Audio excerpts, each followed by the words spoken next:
Hello everyone, एक बार फिर से आप सभी का क्रेजी जी के ट्रिक के डेली करंट अफेयर की सीरीज में स्वागत है। आज के सेशन में हम डिस्कस करने वाले हैं 5 मार्च के सभी करंट अफेयर को।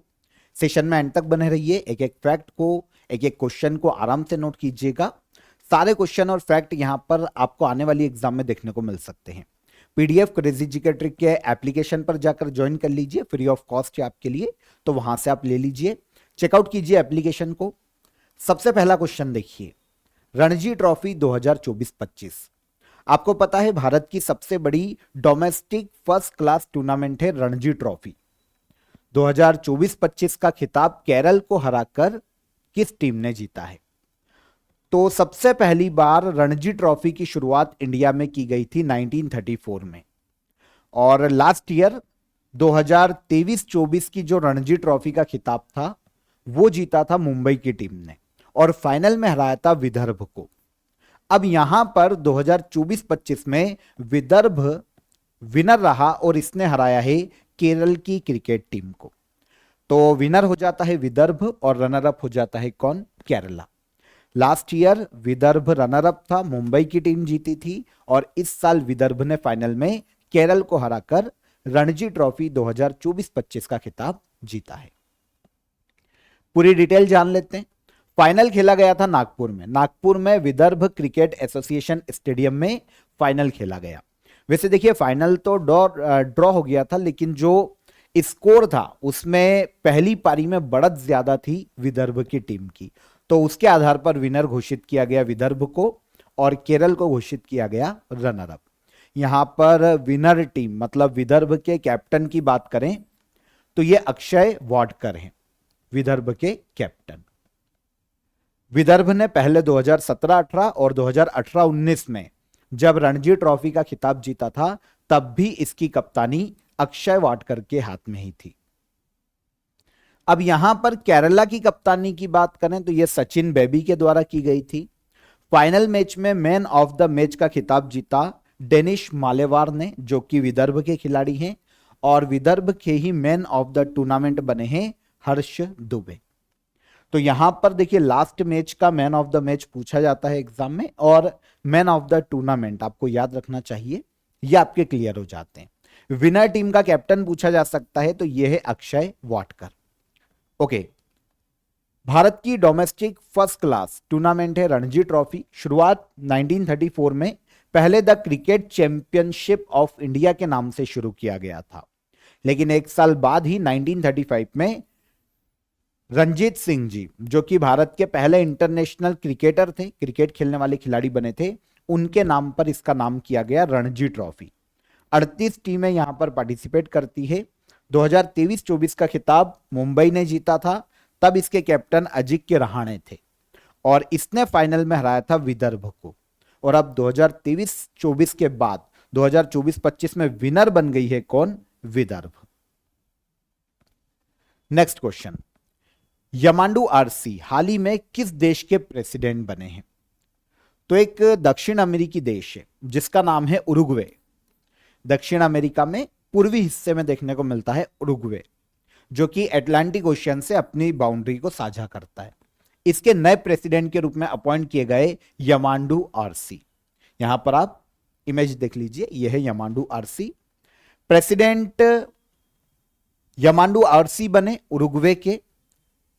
मूवमेंट ऑफ पॉपुलर पार्टिसिपेशन, इस पार्टी के ये मेंबर है, लेकिन इनकी जो गवर्नमेंट है वो एक कोalition गवर्नमेंट है, जिसमें जो ऑल ओवर मतलब मूवमेंट ऑफ पॉपुलर पार्टिसिपेशन है, और इनके जो गठबंधन के दल है ना, उनको मिलाकर पूरी पार्टी का नाम है ब्रॉड फ्रंट, और इसके लीडर भी हैं यमांडू आरसी। तो ये उरुग्वे के एक कोalition गवर्नमेंट में प्रेसिडेंट बने हैं हाल ही में, और इनके पहले अभी तक उरुग्वे के प्रेसिडेंट के पद पर लुइस लेकाली पाउ थे। अब इनको रिप्लेस किया है यमांडू आरसी ने। तो हमारा आंसर हमने ले लिया है, उरुग्वे के प्रेसिडेंट है यमांडू आरसी।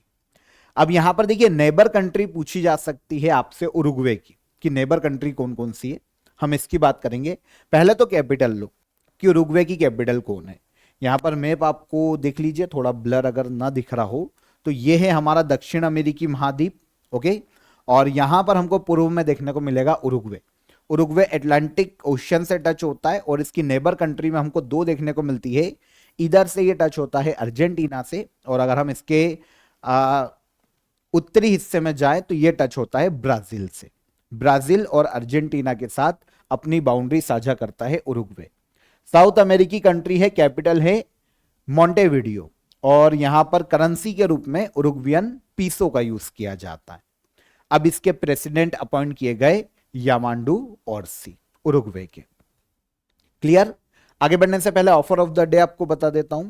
आप सभी के लिए आरंभ बैच, जो कि हमारा फाउंडेशन बैच है, वो आपको अवेलेबल है बायलिंगुअल, काफी नॉमिनल चार्जेस में। स्पेशली देखिए, जो जीएस को बेसिक से प्रिपेयर करना चाहते हैं, जिनका बेसिक बहुत कमजोर है जीएस के टॉपिक को लेकर, specially for example geography, history, polity, science, economics, तो वो इस बैच को ज्वाइन कर सकते हैं। बहुत ही बेसिक से पूरे जीएस को यहां पर कवर करवाया गया है। सिविल सर्विसेज के स्टूडेंट जो कि इनिशियल फेज में हैं, वो भी इसे ज्वाइन कर सकते हैं। बायलिंगुअल आपके लिए काफी नॉमिनल चार्जेस में, ये अभी 24 आवर के लिए आपको देखने को मिल जाएगा 6 से 99 में। इसकी लिंक मैंने आपको डिस्क्रिप्शन में दे दी है, वहां पर जाकर आप इसे ज्वाइन कर लीजिए। और अदर क्वेरीज के लिए आप हमारी हेल्पलाइन नंबर पर कॉल कर लीजिए। कोई भी आपका हर्डल है, कोई भी आपको क्वेरी है, कोई भी आपको क्वेश्चन है, तो आप वहां पर हमारी सपोर्ट टीम से बात कर सकते हैं। नेक्स्ट क्वेश्चन पर आएंगे और अगला इंपॉर्टेंट क्वेश्चन देखेंगे। यहां पर 4 मार्च 2025 को किन दो रेलवे पीएसयूज को नवरत्न कंपनी का दर्जा दिया गया है?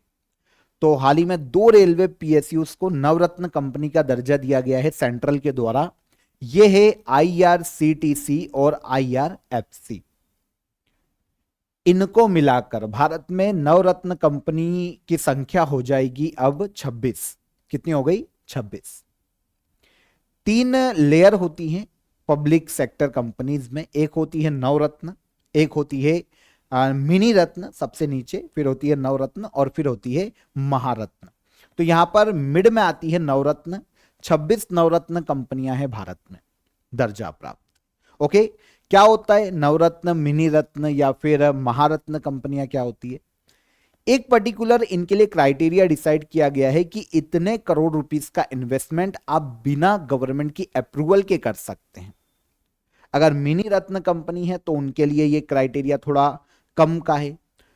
नवरत्न कंपनी है तो इनके लिए 1000 करोड़ रुपीस का क्राइटेरिया दिया गया है कि 1000 करोड़ तक जो पैसा है आप उसको खर्च कर सकते हैं, इन्वेस्ट कर सकते हैं, निवेश कर सकते हैं बिना गवर्नमेंट के अप्रूवल के। और फिर महारत्न में ये जो क्राइटेरिया है वो बढ़ जाता है, और काफी सारे अलग अलग डायमेंशंस हैं जिनके आधार पर मिनी रत्न, नवरत्न और महारत्न कंपनी का दर्जा दिया जाता है। हम इतना डेप्थ में नहीं जा रहे, लेकिन हमको ये पता होना चाहिए कि 2 नवरत्न कंपनियां बनी हैं अभी रेलवे की, आईआरसीटीसी और आईआरएफसी। अब यहां पर टोटल इंडिया में कितनी नवरत्न कंपनियां हो जाती है? 26। आईआरसीटीसी की बात करें तो Indian railway catering and tourism corporation के नाम से इसे जाना जाता है, और सेकेंड है इंडियन रेलवे फाइनेंस कॉर्पोरेशन। ये 2 कंपनियां हैं। 7 रेलवे पीएसयूज हो गए हैं जिनको नवरत्न कंपनी का दर्जा प्राप्त है, लेकिन ऑल ओवर कितनी है? तो ऑल ओवर हो जाती है 26 कंपनीज जिनको नवरत्न का दर्जा दिया गया है। जैसा कि मैंने आपको क्राइटेरिया बताया है पीएसयूज का। मिनी रत्न, इसमें 2 कैटेगरी डिवाइड की गई है। छोटे पीएसयूज होते हैं, फिर होता है नवरत्न, मिड में आती है। ये मिनी रत्न से ज्यादा अथॉरिटी होती है डिसीजन मेकिंग की नवरत्न कंपनी के पास, और फिर इसके ऊपर आती है महारत्न। बड़े और फाइनेंशियली इंडिपेंडेंट पीएसयूज होते हैं बड़े वाले, जिन्हें महारत्न कंपनी का दर्जा दिया जाता है। इंडिया में अभी 14 महारत्न कंपनियां हैं, 14 HAL जैसी कंपनियां, 26 नवरत्न कंपनियां देखने को मिलती है, और 63 मिनी रत्न कंपनियां इंडिया में वर्तमान में देखने को मिलती है। तो 14 महारत्न, 26 नवरत्न और 63 मिनी रत्न कंपनियां। बेनिफिट क्या है? अगर किसी को भी नवरत्न कंपनी का दर्जा दिया जाता है तो उसका बेनिफिट क्या है? तो 1000 करोड़ तक का इन्वेस्टमेंट बिना गवर्नमेंट अप्रूवल के ले सकते हैं। नेटवर्थ का 15% तक किसी एक प्रोजेक्ट में इन्वेस्ट कर सकते हैं और ऑल ओवर नेटवर्थ का 30% तक सालाना निवेश करने की अनुमति होती है 1000 करोड़ रुपए की लिमिट तक। तो ये बेनिफिट होता है किसी भी नवरत्न स्टेटस कंपनी को। आईआरसीटीसी की यहां पर बात की गई है ना। तो इंडियन रेलवे की एक पीएसयू है जो कि 1999 में स्थापित की गई थी। रेलवे की ऑनलाइन टिकटिंग, कैटरिंग सर्विसेज और टूरिज्म सर्विसेज प्रदान करती है आईआरसीटीसी। तो ये एक कंपनी हो गई और दूसरी हो गई इंडियन रेलवे फाइनेंस कॉरपोरेशन। इन दोनों को दिया गया नवरत्न कंपनी का दर्जा और टोटल नवरत्न हो गई 26, रेलवे में 7। आगे बढ़ेंगे। 12th regional 3R and circular economy forum का आयोजन कहां किया जा रहा है? देखिए 3R की यहां पर अवधारणा को समझिए कि सर्कुलर इकोनॉमी या 3R क्या है? रिड्यूस, रीयूज और रिसाइकल, यह होता है 3R और इसी से मिलकर बनी है सर्कुलर इकोनॉमी। सर्कुलेट की जाए मतलब प्रोडक्ट जो एक बार यूज किए गए हैं उनको एक दोबारा यूज किया जा सके। बहुत सारे केसेस में ऐसा होता है, इलेक्ट्रिक आइटम्स ऐसे होते हैं, प्लास्टिक है ना, और इसके अलावा बहुत सारे प्रोडक्ट ऐसे हैं जिनको रीयूज किया जा सकता है, रिसाइकल किया जा सकता है। ये होती है सर्कुलर इकोनॉमी। यूएन का जो एसडीजीज है, सस्टेनेबल डेवलपमेंट गोल्स है ना, उनमें से एक सर्कुलर इकोनॉमी को बढ़ावा देना भी। मतलब बार बार चीजों को जितना रीयूज किया जा सकता है, रिसाइकल किया जा सकता है, उतना किया जाए। तो हाल ही में इसी मुद्दे पर 12th regional 3R and circular economy forum का आयोजन किया गया है राजस्थान के जयपुर में। राजस्थान के जयपुर में इसका आयोजन किया जा रहा है। 3 मार्च को यह शुरू हुआ था और 5 मार्च तक यह आयोजित किया जाएगा जयपुर राजस्थान में। आज यह खत्म हो जाएगा। किस थीम पर बेस्ड है? तो realising circular societies toward achieving SDGs and carbon neutrality in Asian Pacific. यहां पर एसडीजीज के बारे में मैंने आपको बता दिया, सस्टेनेबल डेवलपमेंट गोल्स, जो कि यूएन के द्वारा 17 तरह के निर्धारित किए गए हैं। बहुत सारे 17 तरीके के सस्टेनेबल डेवलपमेंट गोल्स है। 500 से ज्यादा इंटरनेशनल और नेशनल रिप्रेजेंटेटिव्स जो डेलीगेट्स हैं, उन्होंने यहां पर पार्टिसिपेट किया है 3 दिवसीय सम्मेलन में। और उद्देश्य एक ही है कि भाई सर्कुलर इकोनॉमी को कैसे बढ़ावा दिया जा सकता है, रिड्यूस, रीयूज और रिसाइकल है ना, हर सेक्टर में इनको बढ़ावा देने के लिए जो गवर्नमेंट एम्प्लॉइज है, जो अधिकारी है, उनको सुझाव देना। इस कॉन्फ्रेंस को आयोजित किए जाने का मुख्य उद्देश्य है, इस फोरम को आयोजित किए जाने का मुख्य उद्देश्य। इस बार ये 12th एडिशन है, आयोजन किया गया राजस्थान के जयपुर में। यूनियन मिनिस्टर है मनोहर लाल, इन्होंने सिटीज कोलेशन फॉर सर्कुलरिटी को लॉन्च किया, जो कि वेस्ट मैनेजमेंट और सस्टेनेबल अर्बन डेवलपमेंट के लिए नॉलेज शेयरिंग एक प्लेटफॉर्म है।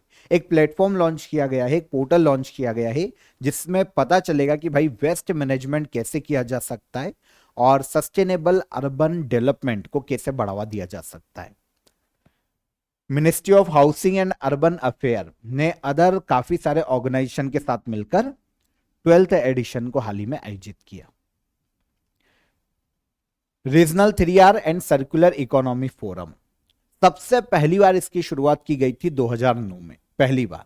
ओके, एशिया पैसिफिक रीजन में, इन देशों में सर्कुलर इकोनॉमी को बढ़ावा देने के लिए, प्रमोट करने के लिए यह आयोजित किया जाता है।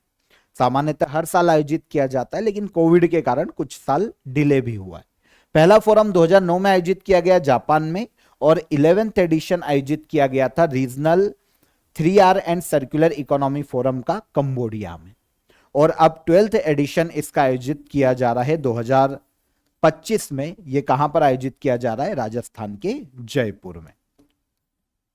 Regional 3R and circular economy forum, Rajasthan के जयपुर में, 12th edition. 42 national senior rowing championship का आयोजन कहां किया जा रहा है? तो national senior rowing championship 42 edition है, आयोजन हो रहा है भारत के मध्य प्रदेश की कैपिटल भोपाल में। भोपाल में इसका आयोजन शुरू किया गया है हाल ही में। बोट क्लब स्थित state water sports academy Bhopal में इसका आयोजन किया जा रहा है। 42 नेशनल सीनियर रोइंग चैंपियनशिप 5 दिन तक ये आयोजित की जाएगी, है ना। 7 मार्च 2025 तक आयोजन किया जाएगा। 3 तारीख को ये शुरू हो चुकी है और 23 राज्यों की यूनियन टेरिटरीज की टीमें और इसके अलावा Indian army, navy, all India police services, ऐसी टोटल 27 टीमें यहां पर पार्टिसिपेट कर रही है। 14 अलग अलग इवेंट्स आयोजित किए जा रहे हैं रोइंग चैंपियनशिप के। तो 42 नेशनल सीनियर रोइंग चैंपियनशिप है। आयोजन करवाता है national senior rowing federation of India. इसका आयोजन करवाता है। 1982 में इसकी शुरुआत की गई थी।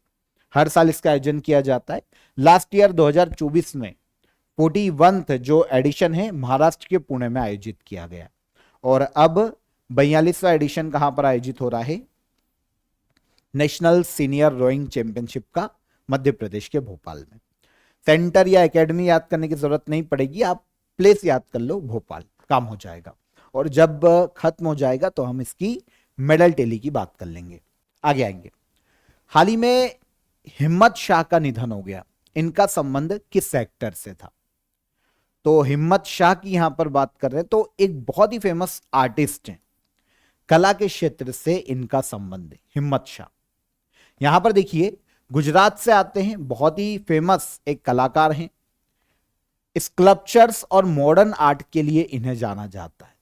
वैसे देखिए जो पद्म अवार्ड है या फिर नेशनल लेवल पर इंडियन गवर्नमेंट के जो अवार्ड है वो इनको नहीं मिले, लेकिन उसके अलावा कालिदास सम्मान इनको मिला है जो कि राष्ट्रीय स्तर का पुरस्कार है, लेकिन ये एमपी गवर्नमेंट के द्वारा दिया जाता है।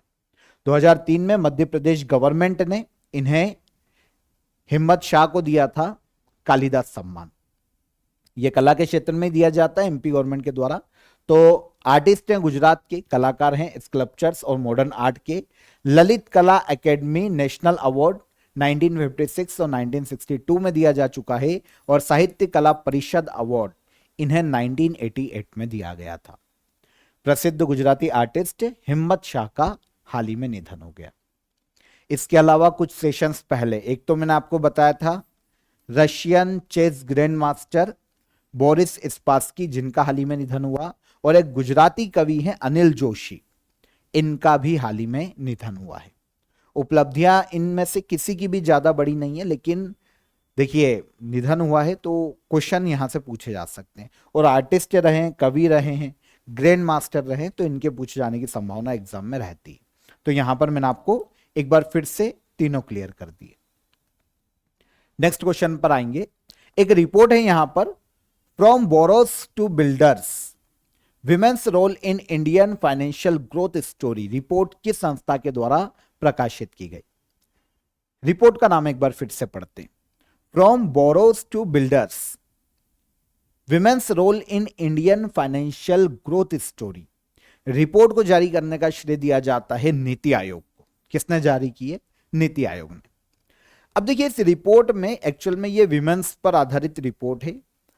विमेन्स ने जो बोरोविंग की है, जो उधार लिया है, और उसके आधार पर जो स्टार्टअप में, है ना, जो एंटरप्रेन्योरशिप में विमेन्स का योगदान बढ़ा है, इंडिया की फाइनेंशियल ग्रोथ स्टोरी में जो विमेन्स का योगदान बढ़ा है, उसके बारे में नीति आयोग ने अपनी इस रिपोर्ट में बताया है।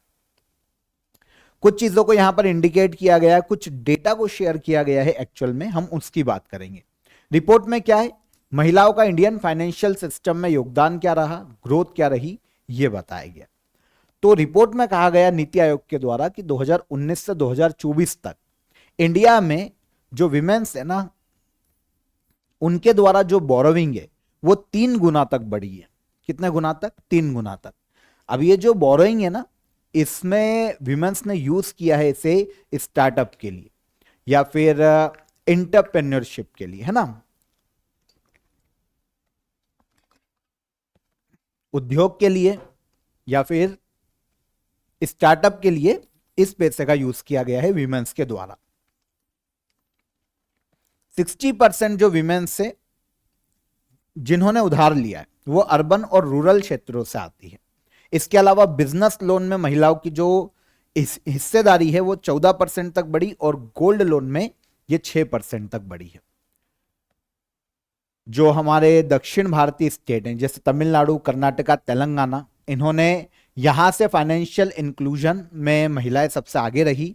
और नॉर्थ से, जैसे नॉर्थ और सेंट्रल स्टेट है जैसे यूपी, राजस्थान, एमपी, यहां पर महिला उधारकर्ता जो हैं, महिलाओं ने जो उधार लिया है उनकी संख्या में बहुत तेजी आई है। तो नीति आयोग ने अपनी इस रिपोर्ट में इंडिया की ग्रोथ स्टोरी में जो महिलाओं का योगदान बढ़ता जा रहा है वो बताया। रिपोर्ट का नाम एक बार फिर से पढ़ लेते हैं, from borrowers to builders, women's role in Indian financial growth story. NITI Aayog की रिपोर्ट है जिसे national institution for transforming India के नाम से जाना जाता है।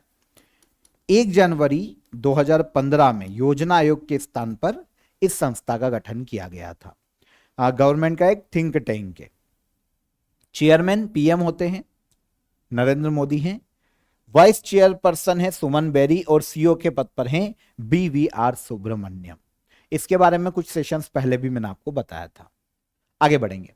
फोर्ब्स इंडिया लीडरशिप अवार्ड 2025 द्वारा आइकॉन ऑफ एक्सीलेंस अवार्ड किसे दिया गया? तो फोर्ब्स पत्रिका का यह अवार्ड है Forbes India leadership award. India में लीडर्स को दिया जाता है जिन्होंने कोई इनोवेशन का काम किया हो, है ना, जिनकी लीडरशिप में इंडिया ने कुछ अचीव किया हो, तो ऐसे लीडर्स को अवार्ड दिया जाता है icon of excellence award. India के उद्योगों में, बिजनेस सेक्टर में, अलग अलग सेक्टर में जिस भी व्यक्ति ने योगदान दिया है उनको अलग अलग कैटेगरीज में फोर्ब्स के द्वारा अवार्ड दिया जाता है।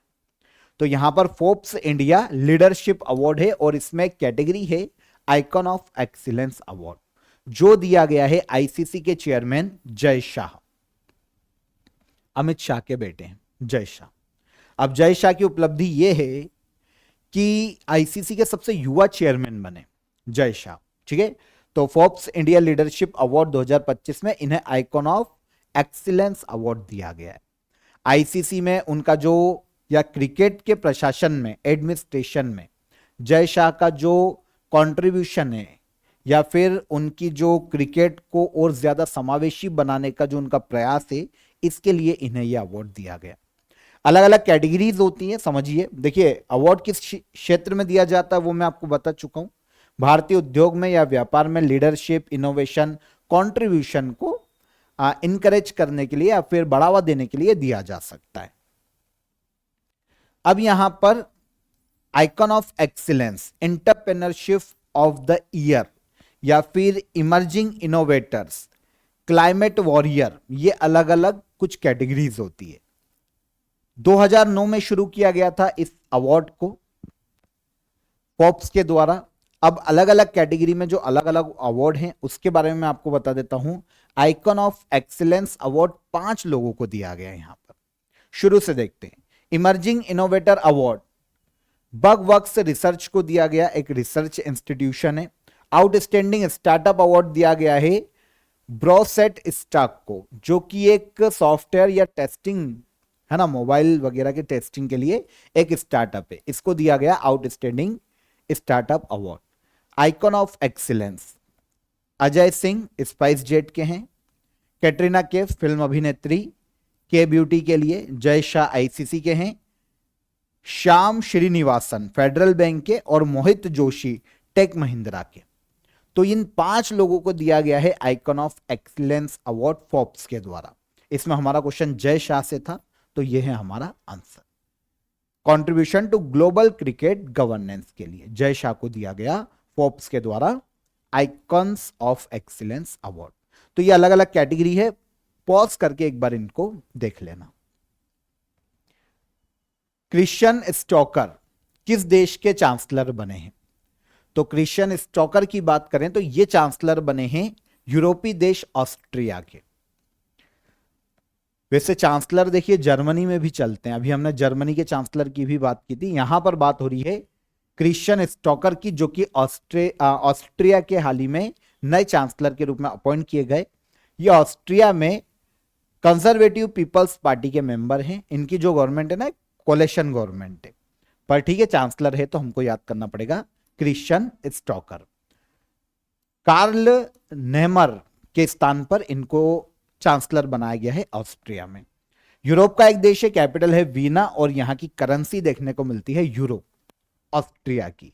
इसके अलावा अगर इसकी नेबर कंट्रीज की बात करते हैं तो 7 देशों से ये अपनी बाउंड्री को साझा करता है। अगर आप यहां पे देख रहे हैं या ऑस्ट्रिया, तो देखिए चेक रिपब्लिक, स्लोवाकिया, हंगरी, स्लोवेनिया, 4 हो गई। इधर से आता है इटली, इधर से आता है स्विट्जरलैंड और ये आता है जर्मनी। तो ये 7 देश हैं जिनसे अपनी बाउंड्री शेयर करता है ऑस्ट्रिया। प्रेसिडेंट अलेक्जेंडर वेन बेलन है और चांसलर हैं क्रिश्चियन स्टॉकर, वर्तमान में अभी अपॉइंट किए गए ऑस्ट्रिया के। लास्ट क्वेश्चन, प्रोजेक्ट लायन कब शुरू किया गया था? यहां पर प्रोजेक्ट लायन की बात हो रही है, तो यह शुरू किया गया था 15 अगस्त 2020 को। 15 अगस्त 2020 को लाल किले से भारत के पीएम ने अनाउंस किया था प्रोजेक्ट लायन को। अभी सुर्खियों में क्यों है? तो देखिए, इंडियन गवर्नमेंट ने, केंद्र सरकार ने प्रोजेक्ट लायन के लिए हाल ही में 2927 करोड़ रुपए ऑलमोस्ट मंजूर किए हैं इस योजना के लिए। जो एशियाटिक लायन हैं जितने भी, जो कि नॉर्मली गिर नेशनल पार्क में पाए जाते हैं गुजरात में, उनके संरक्षण के लिए, उनका जो प्राकृतिक आवास है उनका विस्तार किया जाए, एशियाटिक लायन को सेव किया जाए, संरक्षित किया जाए, इसके लिए यह पैसा मंजूर किया गया है। प्रोजेक्ट लायन के तहत 2927 करोड़ या फिर 2927.71 करोड़ रुपए, है ना, 71 लाख रुपए ज्यादा मंजूर किए गए हैं केंद्र सरकार के द्वारा। तो इसके तहत अभी जूनागढ़ जिले में, जो कि गुजरात में आता है, national referral centre for wild life स्थापित किया जाएगा। जो वन्य जीव हैं उनमें बीमारियों की निगरानी करना और उसका रोकथाम करना, स्पेशली ऐसी बीमारियां जो कि इंसानों में ट्रांसफर हो सकती है, मनुष्यों में भी फैल सकती है। तो ऐसी बीमारियों की रोकथाम करने के लिए और एशियाटिक लायन को सेव करने के लिए, प्रोजेक्ट लायन के लिए यह पैसा हाल ही में केंद्र सरकार ने मंजूर किया है। तो पीएम नरेंद्र मोदी ने 15 अगस्त 2020 को प्रोजेक्ट लायन को अनाउंस किया था। 10 साल के लिए यह योजना देश में लागू की गई है। एशियाटिक लायन की सुरक्षा करना और उनके आवास को विस्तार देना इस योजना का उद्देश्य है। चलिए, तो यहां पर 5 मार्च के हमारे सभी करंट अफेयर हो गए आज के सेशन के। अब हम लास्ट सेशन के करंट अफेयर को रिवाइज करने के लिए चलते हैं, आगे बढ़ते हैं। पहला क्वेश्चन क्या था हमारा? 97th ऑस्कर अवार्ड में बेस्ट पिक्चर का पुरस्कार किस फिल्म ने जीता है? तो कौन सी है? एनोरा। सेकेंड, किसे लगातार 7वीं बार बार काउंसिल ऑफ इंडिया का अध्यक्ष नियुक्त किया गया? मनन कुमार मिश्रा हैं ये। वर्ल्ड वाइल्ड लाइफ डे कब मनाया जाता है? 3 मार्च को मनाया जाता है। हाल ही में जारी becoming a high income economy in a generation report के अनुसार भारत को 2047 तक अगर हाई इनकम इकोनॉमी वाला देश बनना है तो पर ईयर कितनी ग्रोथ की जरूरत पड़ेगी? तो 7.8%। वर्ल्ड बैंक की यह रिपोर्ट है। जियोलॉजिकल सर्वे ऑफ इंडिया ने अपनी 175 वर्षगांठ को सेलिब्रेट किया। स्थापना कब की गई? तो इसकी स्थापना की गई 4 मार्च 1851 में। स्वावलंबिनी प्रोग्राम किसके द्वारा लॉन्च किया गया है? तो ministry of skill development and entrepreneurship और नीति आयोग ने मिलकर इसे लॉन्च किया है। सशक्त पंचायत नेत्री कैंपेन या अभियान का उद्देश्य क्या? तो महिला पंचायत नेताओं को सशक्त बनाना और जो स्थानीय सरकार है या फिर स्थानीय शासन है, जिसे कहा जाता है लोकल गवर्नेंस, इसमें महिलाओं की भागीदारी को बढ़ावा देना सशक्त पंचायत नेत्री अभियान का उद्देश्य है। 2 मार्च को किस महान व्यक्ति की पुण्यतिथि मनाई गई? तो यह पुण्यतिथि है सरोजिनी नायडू, भारत कोकिला। गंगा जल संधि भारत और बांग्लादेश के मध्य में कितने वर्षों के लिए की गई थी? तो यह 12 दिसंबर 1996 में हुई थी, 30 वर्षों के लिए। और हाल ही में 3rd साबा विमेंस बास्केटबॉल चैंपियनशिप 2025 का खिताब किस देश ने जीता? तो भारत ने यह खिताब जीता है मालदीव को हराकर। तो ये सारे क्वेश्चन हमारे कल के सेशन के हो गए। अब क्वेश्चन ऑफ द डे का आंसर लेंगे। गदर पार्टी की स्थापना किसने की थी? तो लाला हरदयाल का यहां पर नाम आता है और सोहन सिंह भांकना, इन्होंने संयुक्त रूप से गदर पार्टी की स्थापना की थी। भारत का first white tiger breeding centre कहां स्थापित किया जाएगा? तो मध्य प्रदेश में रीवा जिला है ना, क्योंकि इंडिया में पहला व्हाइट टाइगर जो कि मोहन जिसको नाम दिया गया था, ये मध्य प्रदेश के रीवा में ही मिला था। और बाफ्टा 2025 में बेस्ट फिल्म का अवार्ड कॉन्क्लेव मूवी को दिया गया। ये कल के क्वेश्चन के हमारे आंसर हो गए। अब आज के क्वेश्चन ऑफ द डे लेंगे। जिप्सम का रासायनिक सूत्र क्या होता है? पंजाब में किस त्योहार को नववर्ष के रूप में मनाया जाता है और किस विटामिन को नियासिन के नाम से पुकारा जाता है? ये 3 क्वेश्चन है, नोट कीजिए, कमेंट में आंसर कीजिए। और इसके अलावा एप्लीकेशन को आप डाउनलोड कर लीजिए प्ले स्टोर से, वहां से आपको डेली करंट अफेयर की पीडीएफ फ्री ऑफ कॉस्ट मिल जाएगी। ओके, कल के सेशन में फिर मुलाकात करेंगे। तब तक अपना ख्याल रखिए और कमेंट में आंसर छोड़ के जाइएगा। कल फिर मुलाकात करते हैं। जय हिंद, जय भारत।